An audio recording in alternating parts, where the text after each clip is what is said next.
हम खान साहब से मुलाकात करके आ रहे हैं और प्रोसीडिंग्स भी हमने आज अटेंड की हैं।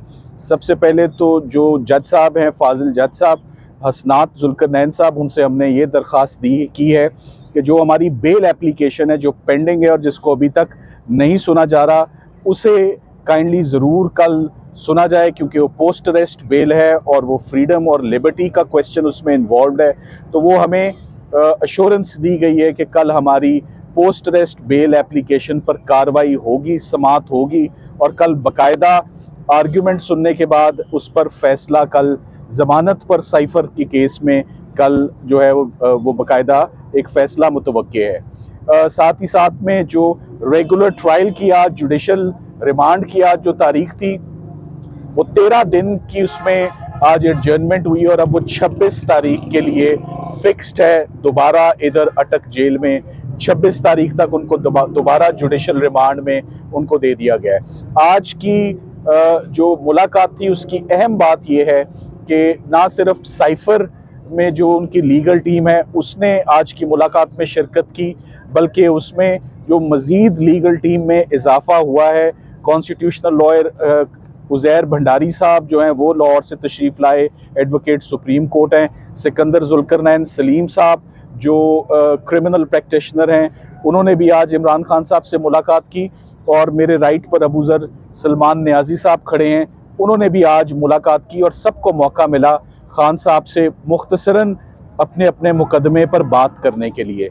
मैंने मुख्तसरन इसलिए कहा कि 45 मिनट के मुख्तसर टाइम में तमाम इश्यूज़ पर बात हरगिज़ करना मुमकिन नहीं है और केसेस की तादाद आपके ऑलरेडी इल्म में है कि सिर्फ इस्लामाबाद में 30 से 40 पेंडिंग केसेस खान साहब के ऊपर हैं और 180 से ऊपर क्रिमिनल केसेस पीटीआई के ऊपर जो हैं वो पूरे पाकिस्तान में हैं। तो इन तमाम केसेस में इंस्ट्रक्शंस जो उन्होंने देनी है, सबसे पहले तो जो लीगल हेड हैं उमैर नियाज़ी साहब, उन्होंने उनको इंस्ट्रक्शंस देनी है। फिर हर वकील ने अपनी किसी मुकदमे में बात करनी है। तो ये जो टाइम एलोकेशन है बढ़ना चाहिए। कोई एक मुकदमा होता तो शायद ये गिला ना बनता कि एक मुकदमे के लिए 1 घंटा बहुत है, मगर एक हफ्ते के बाद अगर मुलाकात होनी है और 150 मुकदमा है और उसमें बेशुमार वकील हैं जिन्होंने अपनी बात करनी है या इंस्ट्रक्शंस लेनी है। क्योंकि देखें, बाज़ मुकदमे ऐसे होते हैं जिसमें क्लाइंट की इंस्ट्रक्शंस हमें नहीं चाहिए होती हैं और हम as practitioners on our own हम कोर्ट्स को असिस्ट करते हैं। बाज़ जगह फैक्चुअल कंट्रोवर्सीज इन्वॉल्व होती हैं।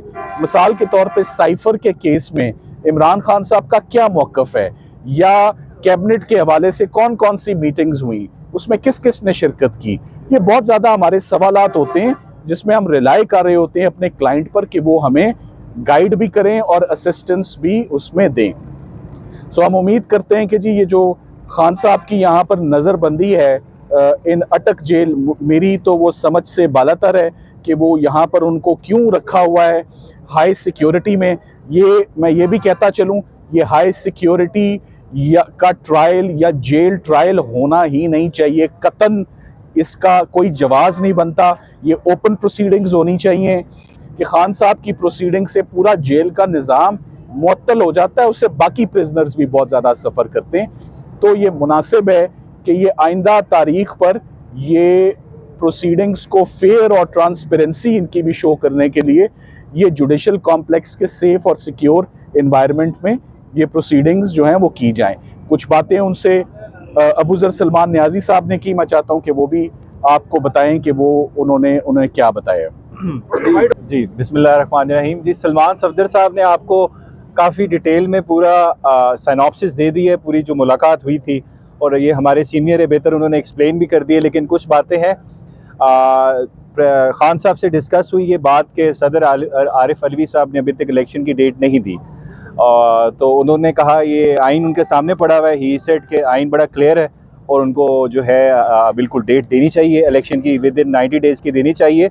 और उन्होंने इनफैक्ट मुतालबा किया है कि सदर जो है वो इस डेट को जो है विद इन 90 डेज़ जो आपके आइन की डिमांड है, कमांड है, वो उसको दें। इलेक्शन हो, free and fair timely election हो, ताकि इलेक्टेड गवर्नमेंट आए जो लोगों को रिप्रेजेंट करे। अनइलेक्टेड गवर्नमेंट, हमारी इंटरिम गवर्नमेंट इस तरह कंटिन्यू नहीं कर सकती और मेजर पॉलिसी डिसीजंस नहीं ले सकती। और बाकी he was concerned about the people जो मिलिट्री कोर्ट्स की तहवील में है, और उन्होंने हसन नियाज़ी का भी जिक्र किया और उसको फैमिली को एक्सेस नहीं दी जा रही, उसको एक्सेस देनी चाहिए, उन्होंने डिमांड की है। और उसके अलावा हैदर मजीद के बारे में उन्होंने बहुत कंसर्न शो कराया, रूल ऑफ लॉ होता है। तो और बाकी वो बिल्कुल परेशान नहीं है, he is very mentally strong, अभी उनके बिहेवियर से भी ये लग रहा था। और उसके अलावा ही इज़ होपफुल कि इस मुल्क में इलेक्शन होगा और रूल ऑफ लॉ दोबारा आएगा।